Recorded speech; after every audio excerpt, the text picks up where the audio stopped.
Item ಯಾವುದೇ ಇರಲಿ try ಮಾಡಿ ಆಚಿ ಚಿಕನ್ ಮಸಾಲಾ. ಆಚಿ ಚಿಕನ್ ಮಸಾಲಾ.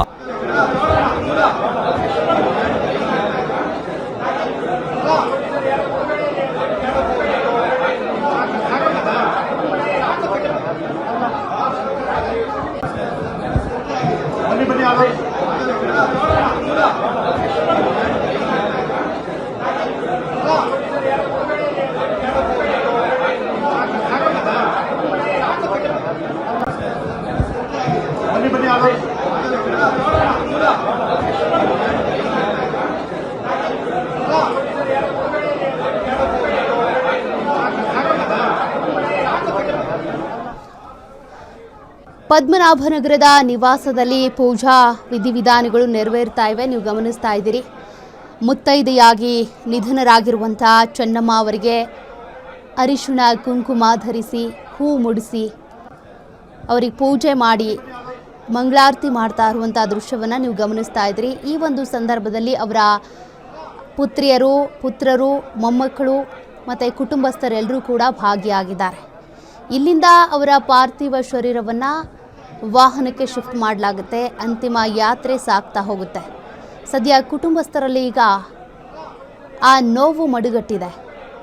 ತಾಯಿಯನ್ನು ಕಳ್ಕೊಂಡಿರೋದು ಮಾತ್ರ ಅಲ್ಲ, ಇಡೀ ಅವರ ಒಂದು ಫ್ಯಾಮಿಲಿಯ ಒಂದು ಊರ್ಗೋಲು, ಆ ಆಧಾರ ಸ್ತಂಭವನ್ನೇ ಕಳ್ಕೊಂಡಂತೆ ಆಗಿದೆ. ಅಂದರೆ ಇಡೀ ಫ್ಯಾಮಿಲಿಯಲ್ಲಿ ಒಟ್ಟು 9 ಜನ ಮೊಮ್ಮಕ್ಕಳು, 4 ಜನ ಗಂಡು ಮಕ್ಕಳು, 2 ಜನ ಹೆಣ್ಮಕ್ಳು, ಅವರನ್ನೆಲ್ಲ ನೋಡ್ಕೊಳ್ಳೋದು ಅಂದರೆ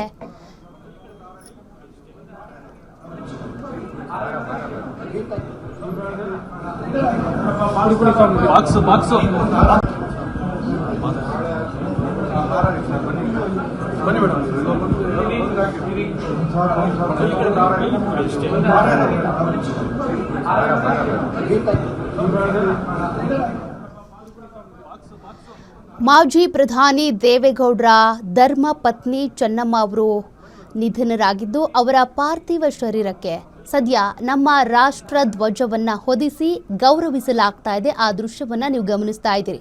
ಸಕಲ ಸರ್ಕಾರಿ ಗೌರವಗಳೊಂದಿಗೆ ಅವರನ್ನು ಕಳುಹಿಸಿ ಕೊಡಲಾಗ್ತಾ ಇದೆ. ಸದ್ಯ ನಮ್ಮ ರಾಷ್ಟ್ರ ಧ್ವಜವನ್ನು ಹೊದಿಸಿ ಅವರಿಗೆ ಗೌರವವನ್ನು ಸಲ್ಲಿಸಲಾಗ್ತಾ ಇದೆ. ಆ ದೃಶ್ಯಗಳನ್ನು ನೀವು ನೋಡ್ತಾ ಇದ್ದೀರಿ.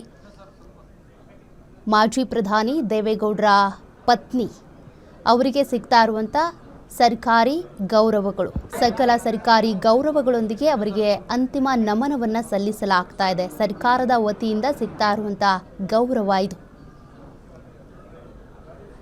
ಕೇಸರಿ, ಬಿಳಿ, ಹಸಿರು, ಅಶೋಕ ಚಕ್ರವುಳ್ಳಂಥ ನಮ್ಮ ರಾಷ್ಟ್ರ ಧ್ವಜವನ್ನು ಈ ರೀತಿಯಾಗಿ ಹೊದಿಸಿ ಗೌರವಿಸುವುದು ಕೆಲವು ಗಣ್ಯ ವ್ಯಕ್ತಿಗಳಿಗೆ ಮಾತ್ರ. ಅದರಲ್ಲಿ ಈಗ ಪ್ರಮುಖವಾಗಿ ಮಾಜಿ ಪ್ರಧಾನಿ ದೇವೇಗೌಡರ ಪತ್ನಿ, ಧರ್ಮಪತ್ನಿ ಚೆನ್ನಮ್ಮ ಅವರಿಗೂ ಕೂಡ ಆ ಒಂದು ಗೌರವ ಈಗ ಸಲ್ಲಿಕೆ ಆಗ್ತಾ ಇದೆ. ಸ್ವಲ್ಪ